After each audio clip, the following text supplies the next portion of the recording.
క్రీస్తునందు ప్రియమైన ప్రేమధార టీవీ వీక్షకులందరికీ మన ప్రభువును రక్షకుడైన యేసుక్రీస్తు అత్యున్నతమైన నామంలో శుభములు తెలియజేస్తున్నాం. గత పాఠంలో ప్రభువు తన శిష్యులకు రాబోయే శ్రమలను గురించి ముందుగానే తెలియజేస్తూ వారిని సిద్ధపరుస్తున్న వైనాన్ని గమనించాం.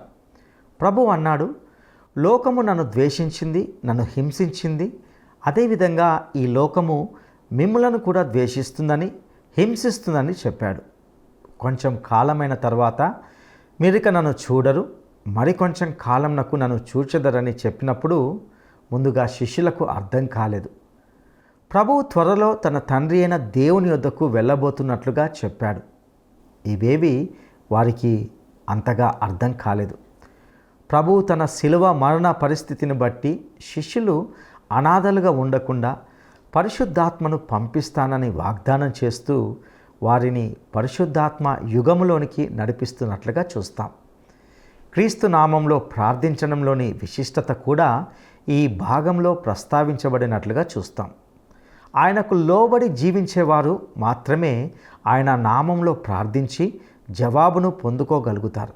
ఎందుకంటే యేసు మనకు తండ్రి అయిన దేవునికి మధ్యవర్తిగా ఉండి మన పక్షంగా మాట్లాడతాడు. ప్రభువు పలికిన మాటలను చివరికి శిష్యులు అర్థం చేసుకున్నట్లుగా మనకు కనబడుతుంది. ప్రభువు వారికి సమాధానం కలుగునట్లు, ఈ లోకంలో మీకు శ్రమ కలుగుతుంది, అయినప్పటికీ ధైర్యంగా ఉండండి, ఎందుకంటే నేను ఈ లోకాన్ని జయించి ఉన్నానని తెలిపినట్లుగా చూస్తాం. ఇంకా ప్రభువు వివరించిన మరిన్ని లోతైన సత్యాలను నేటి పాఠంలో తెలుసుకుందామా? సోదరీ సోదరులారా, ఈరోజు మన పాఠం యోహాను సువార్త 16వ అధ్యాయం 16 నుండి 33వ వచనం వరకు. సావధానంగా వినండి. యేసు అన్నాడు, కొంచెము కాలమైన తరువాత మీరిక నన్ను చూడరు, మరికొంచెము కాలానికి నన్ను చూస్తారు. కాబట్టి ఆయన శిష్యులలో కొందరు ఒకరితో ఒకరు చెప్పుకున్నారు, కొంచెము కాలమైన తరువాత నన్ను చూడరు, మరికొంచెము కాలానికి నన్ను చూస్తారు, నేను తండ్రి వద్దకు వెడుతున్నాను అని ఆయన మనతో చెబుతున్న మాట ఏమిటి? కొంచెము కాలమని ఆయన చెబుతున్నదేమిటి? ఆయన చెబుతున్న సంగతి మనకు తెలియదు. వారు తనను అడుగగోరుతున్నారని యేసు ఎరిగినవాడై వారితో అన్నాడు, కొంచెము కాలమైన తరువాత మీరు నన్ను చూడరు, మరికొంచెము కాలానికి నన్ను చూస్తారు అని నేను చెప్పిన మాటను బట్టి మీరు ఒకరితో ఒకరు ఆలోచించుకుంటున్నారా?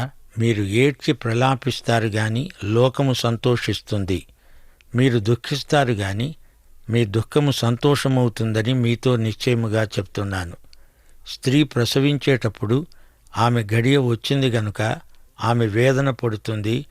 అయితే శిశువు పుట్టగానే లోకమందు నరుడొకడు పుట్టాడనే సంతోషము చేత ఆమె ఆ వేదన మరిచిపోతుంది, మరి జ్ఞాపకము చేసుకొనదు.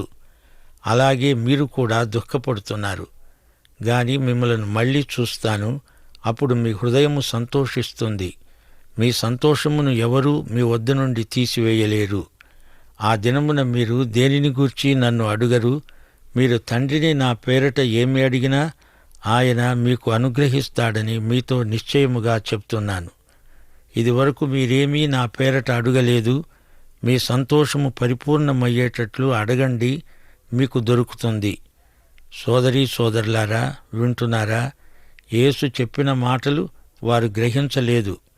ఇప్పుడు మీరు నన్ను చూడరు, తరువాత చూస్తారు అంటాడేమిటి అంటూ వారు తమలో తాము గుసగుసలు పోయారు. ఇంతకు ప్రభు వారితో ఏమన్నాడు? ప్రభుత్వం యేసును నిర్బంధంలోకి తీసుకుంటారు, శిష్యులందరూ చెదిరిపోతారు, యేసును సిలువ వేసి చంపుతారు, ఆయన్ను పాతిపెడతారు, 3వ రోజున ఆయన సజీవంగా లేచి వస్తాడు. పునరుత్థానం వరకు ఆయన కనపడడు. ఆ తరువాత వారాయనను చూడగలుగుతారు. ఈ రోజున మనము ఈ మాటలను అర్థం చేసుకోగలము గాని అప్పుడు శిష్యులకు ఈ సంగతులు అర్థం కాలేదు. యేసు సమాధిలో ఉన్నది 3 రోజులు మాత్రమే. ఆ తరువాత ఆయన తండ్రి వద్దకు ఆరోహణమై ఎక్కి వెళ్ళాడు, తిరిగి వస్తాడు.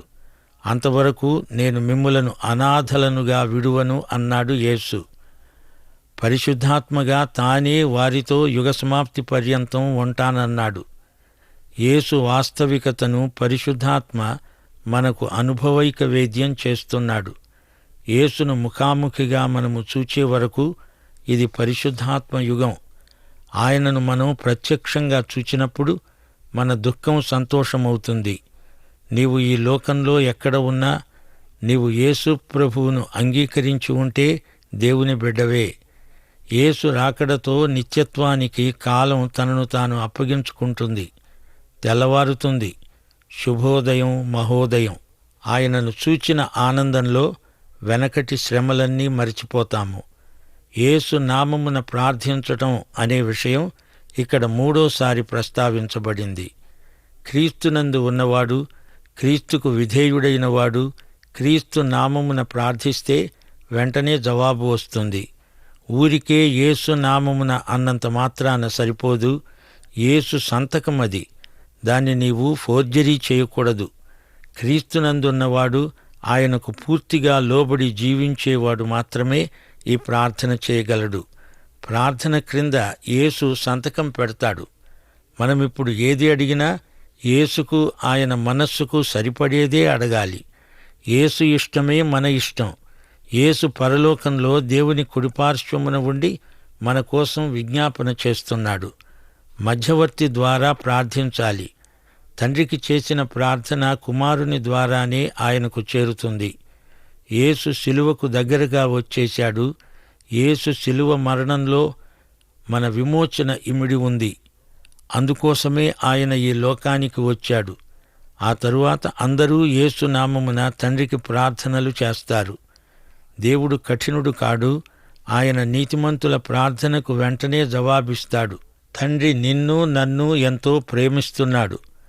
మనల్ని ప్రేమించవలసిందని యేసు ప్రత్యేకంగా తండ్రికి సిఫార్సు చేయనక్కర్లేదు. యేసు నామమున మనం చేసే ప్రతి ప్రార్థనకు వెంటనే జవాబు వస్తుంది. ఈ రోజున దేవుడు మన ప్రార్థనలు విని వాటికి జవాబివ్వగోరుతున్నాడు.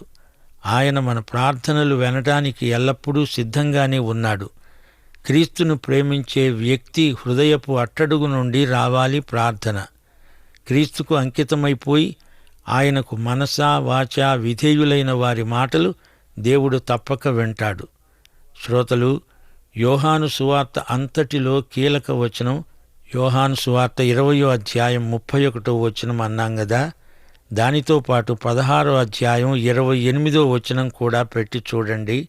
యేసు అన్నాడు, నేను తండ్రి వద్ద నుండి బయలుదేరి లోకానికి వచ్చి ఉన్నాను.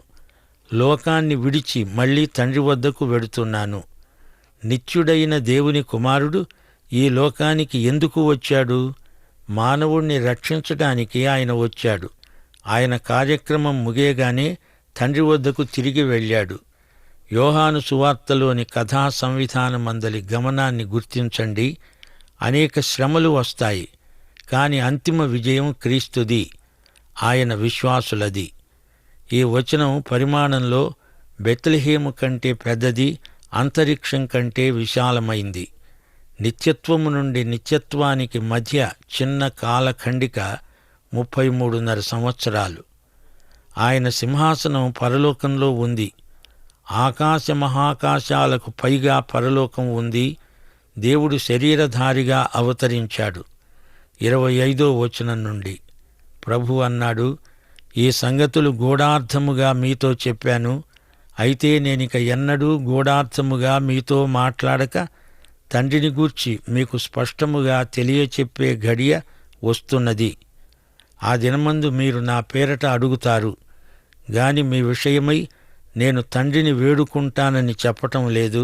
మీరు నన్ను ప్రేమించి నేను దేవుని వద్ద నుండి బయలుదేరి వచ్చానని నమ్మారు గనుక తండ్రి తానే మిమ్ములను ప్రేమిస్తున్నాడు. 29వ వచనం ఆయన శిష్యులు అన్నారు, ఇదిగో ఇప్పుడు నీవు గూఢార్థముగా ఏమీ చెప్పక స్పష్టముగా మాట్లాడుతున్నావు. సమస్తము ఎరిగినవాడవని ఎవడూ నీకు ప్రశ్న వేయనగత్యము లేదని ఇప్పుడెరుగుదుము. దేవుని వద్ద నుండి నీవు బయలుదేరి వచ్చావని దీనివలన నమ్ముతున్నాము. యేసు వారిని చూచి అన్నాడు, మీరిప్పుడు నమ్ముతున్నారా? ఇదిగో మీలో ప్రతివాడు ఎవని ఇంటికి వాడు చెదరిపోయి నన్ను ఒంటరిగా విడిచిపెట్టే ఘడియ వస్తున్నది, వచ్చే ఉన్నది. అయితే తండ్రి నాతో ఉన్నాడు గనుక నేను ఒంటరిగా లేను. నాయందు మీకు సమాధానము కలిగేటట్లు ఈ మాటలు మీతో చెబుతున్నాను. లోకంలో మీకు శ్రమ కలుగుతుంది, అయినా ధైర్యం తెచ్చుకోండి, నేను లోకాన్ని జయించి ఉన్నాను. శ్రోతలు వింటున్నారా? శిష్యులు ఎట్టకేలకు క్రీస్తు మాటలు బాగా అర్థం చేసుకున్నారు, వాస్తవాన్ని గ్రహించారు.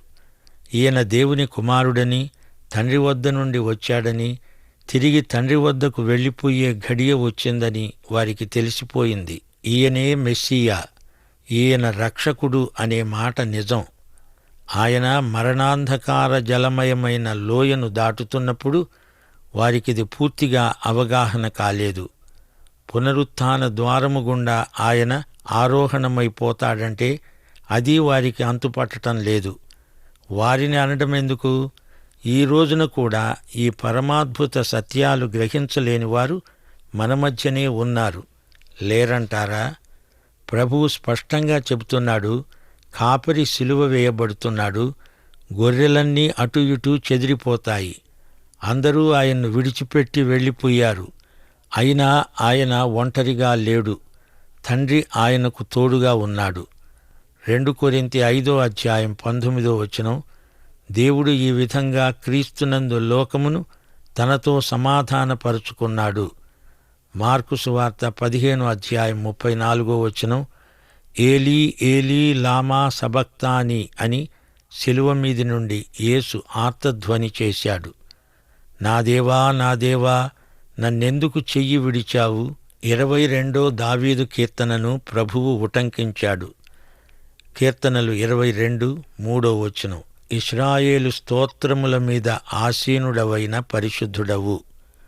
పాపులమైన మన కోసము యేసు పాపముగా చేయబడ్డాడు. త్రిత్వంలో రెండో వ్యక్తి దూరస్థుల కోసం తానే తన తండ్రికి దూరం కావలసి వచ్చింది.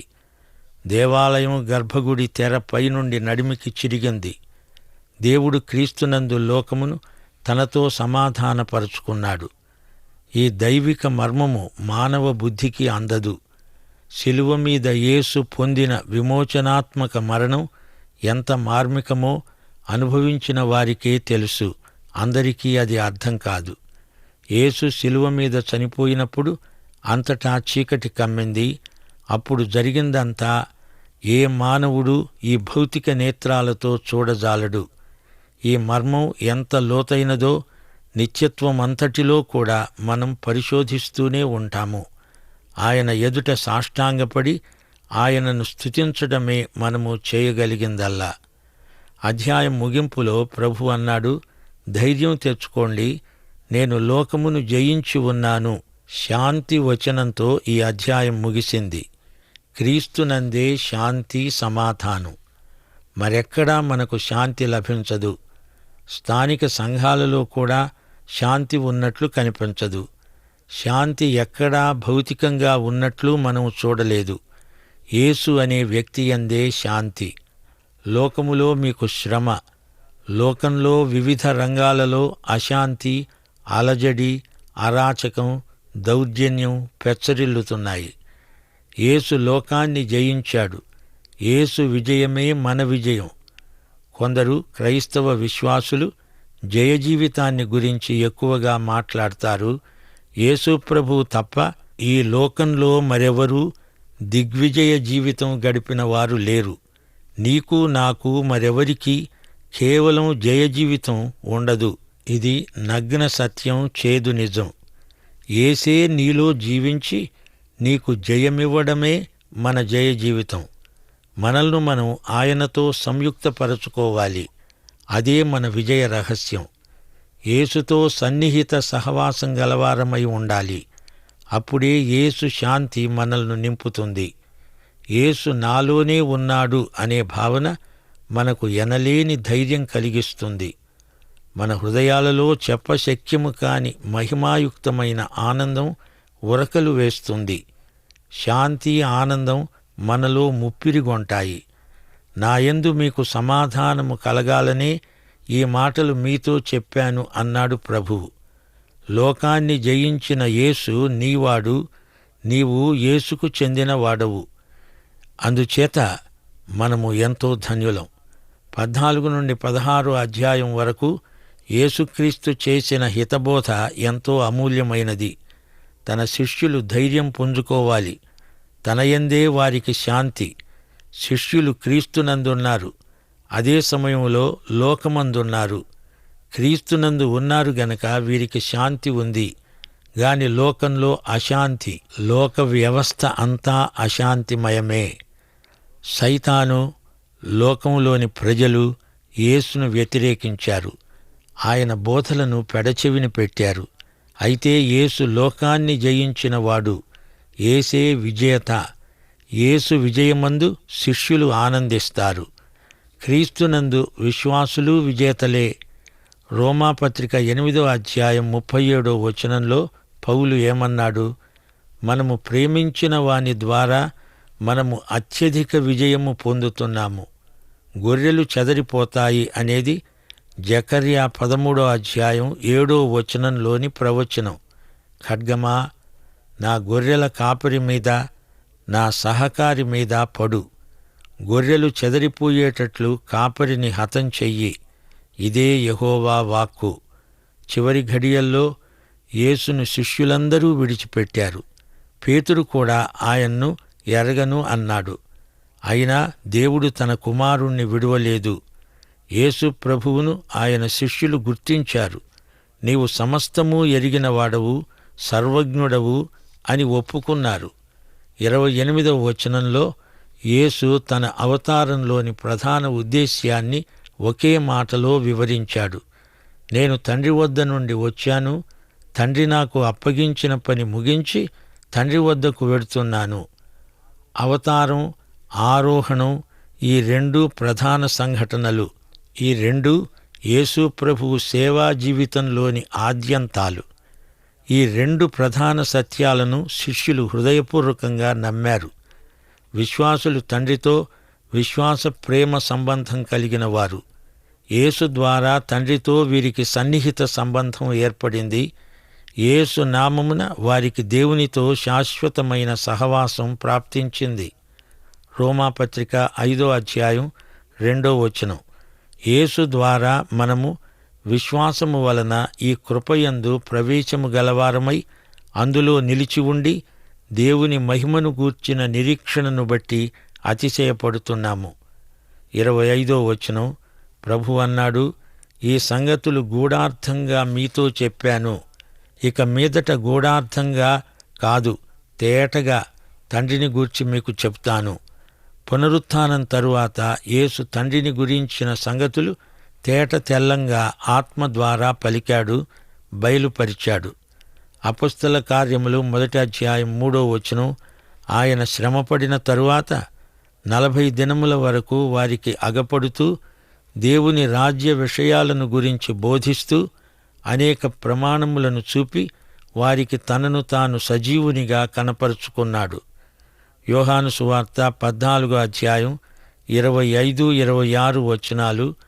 ఆదరణకర్త అనగా తండ్రి నా నామమున పంపబోయే పరిశుద్ధాత్మ సమస్తమును మీకు బోధించి నేను మీకు చెప్పిన సంగతులన్నిటినీ మీకు జ్ఞాపకం చేస్తాడు. ఈ రోజున క్రీస్తునందు మర్మము అనేది బయలుపరచబడిన సత్యమైంది. యేసు భౌతికంగా వారితో ఉండడు గనుక ఆయన ఆరోహణము తరువాత పరిశుద్ధాత్మ వారి సందేహాలను తొలగించాడు. యేసు సంగతులను పరిశుద్ధాత్మ వారిలోనే ఉండి వారికి చూపాడు, జ్ఞాపకం చేశాడు. శిష్యులు హింసలకు గురి అవుతారు అంటే అది ప్రసవ వేదన. స్త్రీ తాను కన్న బిడ్డను చూచుకొని తన ప్రసవ వేదనంతా మరిచిపోతుంది. అలాగే శిష్యుల దుఃఖం సంతోషంగా మారే రోజు రాబోతుంది అని వారికి నిరీక్షణ గొలిపే మాటలు చెప్పాడు ప్రభువు. హెబ్రీ పత్రిక 7వ అధ్యాయం 24, 25 వచనాలు. యేసు నిరంతరము ఉన్నవాడు. ఈయన తన ద్వారా దేవుని వద్దకు వచ్చే వారి పక్షమున విజ్ఞాపన చేయడానికి నిరంతరము జీవిస్తున్నాడు గనుక వారిని సంపూర్ణముగా రక్షించడానికి శక్తిమంతుడై ఉన్నాడు. ఇదే మన ఆనంద కారణం. ప్రియశ్రోత, నీవు ఈ యేసుక్రీస్తును నీ వ్యక్తిగత రక్షకునిగా ఎరుగుదువా? ఆయన నీ రక్షకుడు, ప్రభువు అని గుర్తించి ఆయనకు నిన్ను నీవు సమర్పించుకున్నావా? ఇదే అనుకూల సమయం, ఇదే రక్షణ దినం. పాఠం ఇంతటితో సమాప్తం. మన ప్రభు అయిన యేసుక్రీస్తు వారి దివ్యకృప, తండ్రి అయిన దేవుని పరమ ప్రేమ, పరిశుద్ధాత్మ యొక్క అన్యోన్య సహవాసము మనకందరికీ సదాకాలము తోడై ఉండునుగాక. ఆమేన్. ప్రియులారా, ఇంతవరకు ప్రభువు తన శిష్యులకు రాబోయే శ్రమలను గూర్చి ముందుగానే తెలియజేస్తూ వారిని సిద్ధపరుస్తున్న అనేక సత్యాలను ఇందులో గమనించాం. లోకము నన్ను ద్వేషించింది గనుక నన్ను హింసించింది. అదేవిధంగా ఈ లోకము మిమ్ములను కూడా ద్వేషిస్తుందని, హింసిస్తుందని ప్రభువు చెప్పాడు. ప్రభువు త్వరలో తన తండ్రి అయిన దేవుని యొద్దకు వెళ్ళబోతున్నట్లుగా తన శిష్యులకు చెప్పాడు. ఇవేవి వారికి అర్థం కాలేదు. ప్రభువు తన శిలువ మరణ పరిస్థితిని బట్టి శిష్యులు అనాథలుగా ఉండకుండా పరిశుద్ధాత్మను పంపిస్తానని వాగ్దానం చేస్తూ వారిని పరిశుద్ధాత్మ యుగంలోనికి నడిపిస్తున్నట్లుగా మనము గమనించాం. క్రీస్తు నామంలో ప్రార్థించడంలోని విశిష్టత కూడా చూశాం. ఆయనకు లోబడి జీవించేవారు మాత్రమే ఆయన నామంలో ప్రార్థించి జవాబును పొందుకోగలుగుతారు. ఎందుకంటే యేసు మనకు తండ్రి అయిన దేవునికి మధ్యవర్తిగా ఉండి మన పక్షంగా మాట్లాడతాడు. యేసు నామమున మనము చేసే ప్రతి ప్రార్థనకు వెంటనే జవాబు వస్తుంది. ఆయనకు విధేయులైన వారి ప్రార్థనలు దేవుడు తప్పకుండా వింటాడు. యేసు శిలువ మరణంలో మన విమోచన ఇమిడి ఉన్నది. ఆయన అందుకోసమే ఈ లోకానికి వచ్చాడు.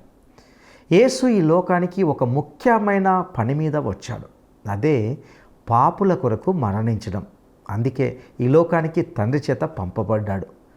ఆ పని ముగిసిన వెంటనే మరలా తండ్రి యొద్దకు వెళ్తానని ప్రభు చెప్పాడు. ప్రభు వారికి సమాధానం కలుగునట్లు, ఈ లోకంలో మీకు శ్రమ కలుగుతుంది, అయినప్పటికీ ధైర్యంగా ఉండండి, ఎందుకంటే నేను ఈ లోకంను జయించి ఉన్నానని తెలిపినట్లుగా చూశాం. ప్రియులారా, ఈ లోకంలో అనేక శ్రమలు వచ్చినను అంతిమ విజయము క్రీస్తుదే, ఆయన విశ్వాసులదే. సత్యస్వరూపి అయిన దేవుని ఆత్మ మీకు తోడయుండి నడిపించునుగాక. దైవాశీస్సులు.